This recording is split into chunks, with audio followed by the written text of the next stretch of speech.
Hello everyone, Dr. Alexander here, and I'm excited to continue our journey on the degree of listening with you all. Today we're going to delve into the 4 common problems that often hinder open communication within a workplace or within a team, and the powerful solution that can overcome these barriers. So problem number 1. There is no real freedom of speech without economic independence. What do I mean by that? People naturally defer to the most senior person in the room because that's who controls the resources.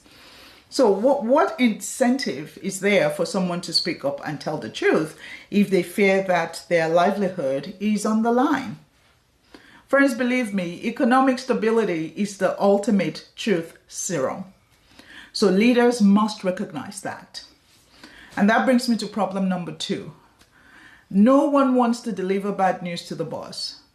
You see, speaking to the leader makes people hesitant or guarded. So they filter what they say with a bias towards the good news or what they think the leader wants to hear.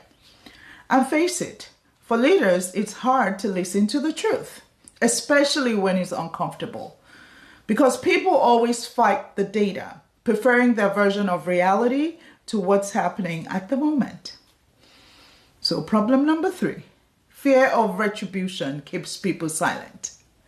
So let's say a project has been delayed, but the boss keeps telling the higher-ups that everything is great and that they will meet the deadline with no problem at all. Then one day, the boss's boss reaches out to someone on the team and starts to ask probing questions.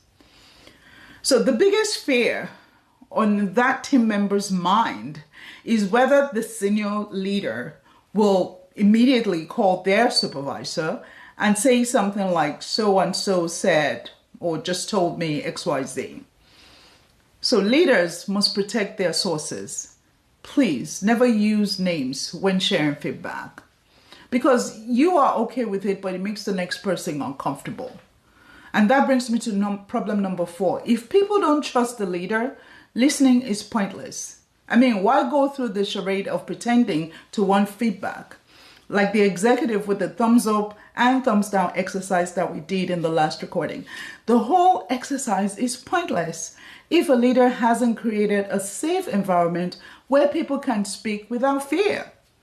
And the solution is simple. Just make it safe for others to tell you the truth. That's the bottom line. Because if people don't feel safe telling you the truth, you will never hear the truth.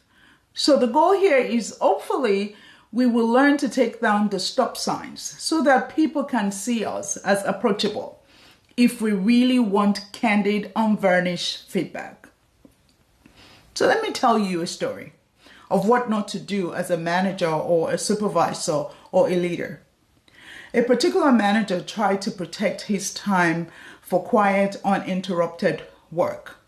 So he made a big red stop sign and set it outside his closed office door. And he does this whenever he wanted silence. So his direct reports were so offended by this behavior. And the manager, on the other hand, was stunned because he thought his stop sign will be helpful, but his team still perceived him as unapproachable even when he took the stop sign down.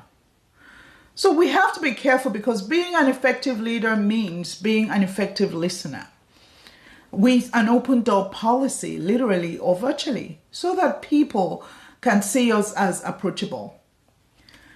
We'll continue on to part 3 of degree of listening, where we will discuss like urgent versus important listening, and also listening outside in and inside out. Thank you, and let's continue to support each other as we grow and engage. Stay inspired and stay connected. Bye.